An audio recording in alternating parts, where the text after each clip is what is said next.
kembali menjumpai Anda dengan sejumlah informasi lebih dalam seputar kasus-kasus yang terjadi di masyarakat.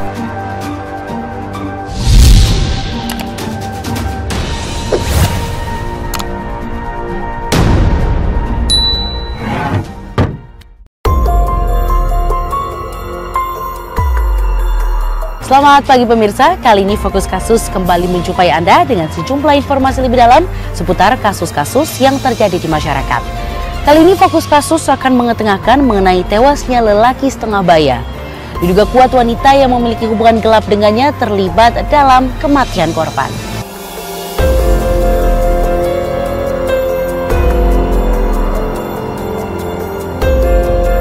Seorang lelaki yang tewas di dalam sebuah kamar hotel semula diduga karena sakit. Namun sejumlah temuan yang ditemukan oleh polisi memunculkan dugaan lelaki ini menjadi korban pembunuhan. Apa kejanggalan yang ditemukan oleh polisi dan siapakah sebenarnya yang terlibat dalam kasus ini? Ratusan warga berkerumun di depan sebuah hotel yang terletak di Jalan Kampar, Kota Madiun, Jawa Timur, setelah seorang lelaki ditemukan tewas di dalam kamar nomor 3 hotel ini. Karyawan hotel yang hendak memberitahukan habisnya masa sewa kamar menemukan lelaki bernama Saiin, warga desa Dujung, Magetan, Jawa Timur, tergeletak di atas ranjang. Saat itu, karyawan hotel menduga Saiin meninggal dunia karena sakit. Jam 12 siang saya coba untuk mengetuk, ya kan, saya ketuk dan seperti biasanya seperti tamu, saya ketuk mau diperpanjang, jamnya udah habis, saya bilang gitu kan. Tapi gak ada tanggapan atau respon dari yang di kamar, ya kan. Saya ketok sampai 3 kali, nggak ada jawaban dari dalam. Di dalam kamar istilahnya nggak ada kegiatan apa-apa, hening lah. Itu saya kembali ke resepsionis, saya ngajak Mas Bayu untuk membuka kamar sebagai saksinya. Saya temukan waktu itu posisi mayat Pak Saiin udah terlentang di atas kasur. Polisi yang mendapat laporan penemuan mayat ini tidak menemukan adanya luka-luka luar atau bekas tanda kekerasan di tubuh lelaki setengah baya ini. Namun setetes darah segar yang keluar dari mulut lelaki itu membuat polisi menaruh curiga. Dan dari hasil pemeriksaan tim forensik Rumah Sakit Umum Pusat Dr. Sudono Madiun, diketahui tulang leher sebelah kanan Saiin patah. Saya curiganya gini, saya nggak tahu kalau checkingnya ke sini tuh bawa cewek. Waktu saya lihat kondisinya udah ada darah yang kering keluar dari mulut. Dalam olah TKP itu memang kami tidak melihat adanya suatu kekerasan yang dialami oleh korban. Namun sesuai prosedur kami tetap melaksanakan otopsi dan itu pun disetujui oleh pihak perwakilan keluarga korban. Melihat hasil pemeriksaan forensik, polisi menduga Saiin menjadi korban pembunuhan. Berdasarkan informasi dari karyawan hotel, diketahui ketika Saiin mendaftar untuk menyewa kamar yang menjadi TKP, lelaki itu terlihat sendiri. Namun saat diantar ke depan kamar yang disewanya, petugas hotel melihat ada seorang wanita sudah menunggu di depan kamar. Saat itu petugas tidak menaruh curiga apapun, karena tampaknya korban sudah mengenal baik wanita berkulit putih itu. Tak lama korban masuk ke dalam kamar bersama wanita itu. Kebetulan Bapak saya sendiri waktu itu. Setelah saya masukkan, saya keluar, itu di depan kamar itu memang ada perempuan dengan ciri-ciri tinggi sekitar 165, terus berbadan sedang, pakai jilbab, pakai baju kuning bergaris hitam, terus celana kuning tua. Umur sekitar 40 ke atas. Setelah itu saya langsung kembali ke resepsionis dan ibu ini kelihatan masuk ke kamar 3. Dalam kasus pembunuhan, sebagian besar pelakunya adalah orang yang dikenal oleh korban. Dan orang yang terakhir bersama korban memiliki potensi besar untuk menjadi tersangka dalam kasus pembunuhan. Dan siapakah wanita itu? Apakah dia terlibat dalam kasus pembunuhan ini? Dan setelah sepekan penyelidikan, polisi menangkap seorang wanita bernama Lulu Sugiyarti yang menjadi teman kencan korban di Hotel Taman Asri Madiun itu. Penampilannya identik dengan ciri-ciri wanita yang diungkapkan karyawan hotel. Dari hasil pemeriksaan polisi terungkap, Lulu Sugiyarti pada hari itu berkencan dengan Saiin di kamar yang disewa korban. Usai beberapa kali melakukan hubungan intim, keduanya beristirahat di atas ranjang sambil berbincang-bincang. Kepada penyidik yang memeriksanya, Lulu Sugiyarti mengatakan setelah korban muntah-muntah, ia pergi keluar kamar meninggalkan lelaki selingkuhannya itu. Akan tetapi ketika melakukan rekonstruksi di TKP, tersangka Lulu Sugiyarti terlihat memegang leher korban seperti mencekik. Namun wanita ini membantah tindakannya itu membuat korban tewas. Dalam beberapa adegan itu memang menunjukkan tersangka mengambil posisi memegang leher daripada korban. Adegan keberapa dan waktu memegang? Itu sudah dengan rekonstruksi tadi adegan ke-27 bahwa di situ tersangka memegang leher korban. Posisi memang memegang leher korban seperti mencekek gitu. Posisi korban pada saat olah TKP awal di situ ada beberapa perbedaan memang, yang mana pada saat korban posisi kita temukan adalah dalam kondisi rapi membujur di posisi ranjang yang sebelah kanan barat.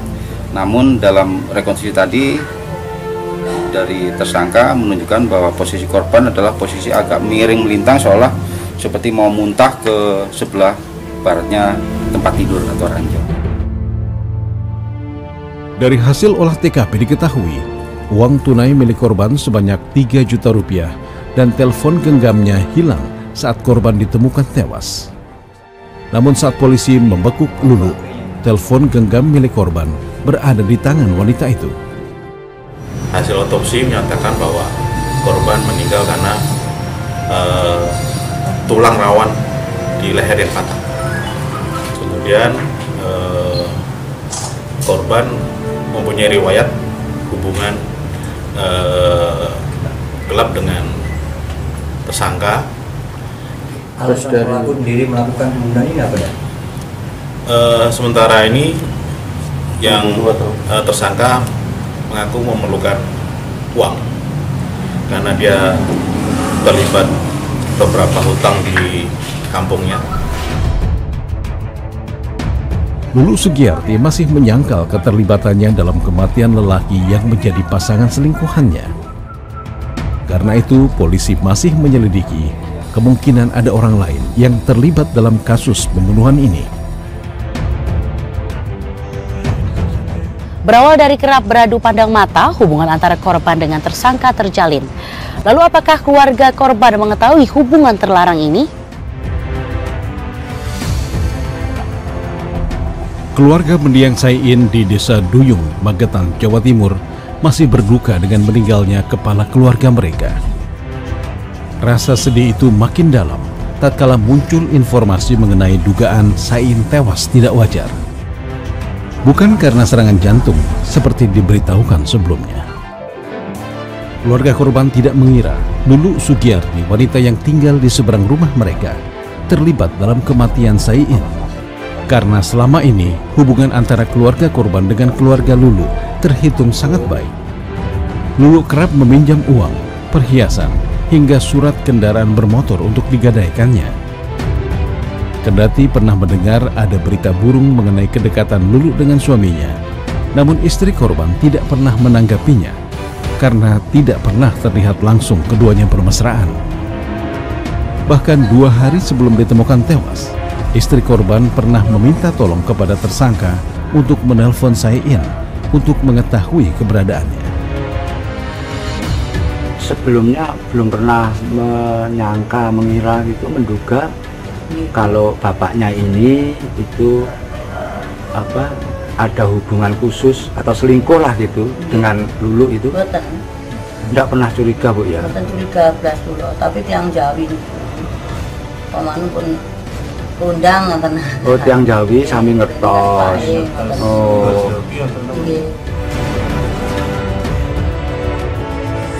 Ternyata tersangka memiliki masa lalu yang kelam yang terkait hubungan wanita itu dengan sejumlah laki-laki. Sehingga keluarganya harus pindah ke tempat desa korban tinggal. Namun justru di tempat ini wanita ini harus berurusan dengan penegak hukum. Tersangka Lulu Sugiyarti sendiri mempunyai citra buruk di mata warga setempat. Sebelum diketahui menjalin hubungan gelap dengan korban, wanita itu dikenal kerap berganti-ganti kekasih, kendati ia masih terikat tali perkawinan dengan Sutarto. Saat tinggal di Surabaya, suami tersangka sendiri pernah melihat Lulu bermesraan dengan lelaki lain. Namun hal itu tidak membuat mereka bercerai, karena suami tersangka berharap Lulu akan sadar dan tidak mengulangi perbuatan maksiatnya. Karena itu, keluarga pindah ke tempat ini. Namun hal itu tidak mengubahnya. Bahkan beberapa waktu yang lalu, wanita berkulit putih itu menyebarkan foto-foto seronok dirinya melalui pesan telepon genggamnya. Ya, pernah mendengar. Dengan orang-orang satu kampung itu juga pernah kan, tapi saya kan tidak bisa menyebutkan namanya. Ya. Jadi nanti daripada timbul permasalahan baru. Bahkan duluan juga sempat beredar foto porno gitu. Oh, pernah beredar. Waktu itu Pak Lurah sudah menjabat Saya sebagai Lurah belum? menjabat. Foto pornonya siapa itu, Pak Lurah? Ya, foto pornonya Mbak Lulu. Mbak Lulu, Iya. beredar di sini. Itu semacam gelap itu disebar di lingkungannya Mbak Lulu situ. Foto porno itu berupa apa? Berupa telanjang gitu atau setengah bugil atau bagaimana? Telanjang bulat, jadi ya cuma duduk di sofa gitu, begini, gitu, sama berpose? Iya, berpose. Tanpa selai kain pun waktu Tanpa itu? selai kain. Oh. Istilahnya kalau zaman sekarang itu bil gitu. Oh. Wanita idaman lain itu. Jadi seperti itu. Ya mungkin kencangnya kan sering di luar. Ya. Nggak mungkin sekali itu di hotel itu nggak mungkin sekali.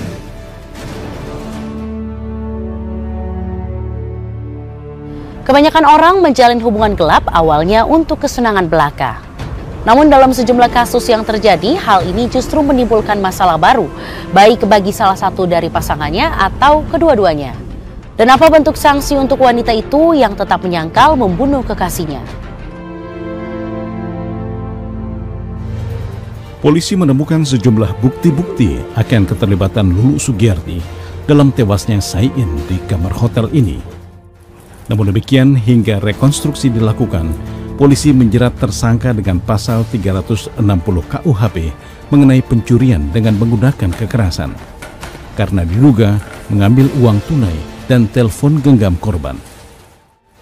Selain itu, wanita berusia 40 tahun itu juga dijerat pasal 351 KUHP mengenai tindak pidana penganiayaan. Nampaknya tersangka ini cukup jeli dalam hal cerdik, dalam hal mensiasati. Jeratannya nanti apa nanti? Jeratannya masih tetap kan?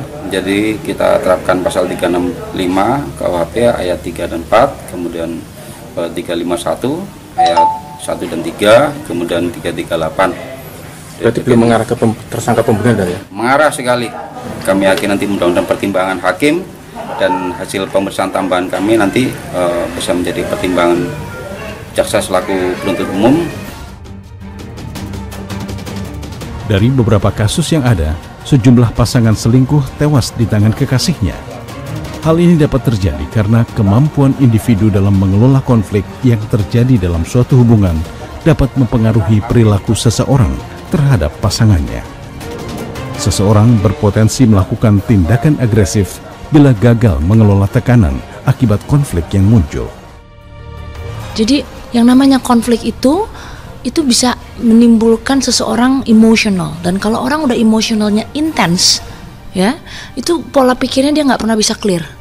Dia benar-benar diliputi oleh rasa marahnya, kecewanya, sakit hati, sedihnya. Jadi harus bisa namanya menenangkan diri. Nah, mengapa kalau yang namanya ada konflik terjadi, ini bisa efeknya besar sampai ke pembunuhan. Nah, tapi bukan artinya saya mengatakan bahwa yang namanya semua relationship berkonflik itu harus ada pembunuhan. Tidak, kembali lagi kepada kemampuan menghadapi konflik dan stres diri masing-masing.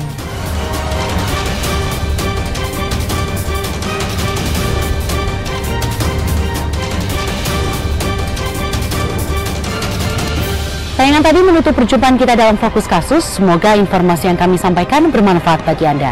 Sampai jumpa.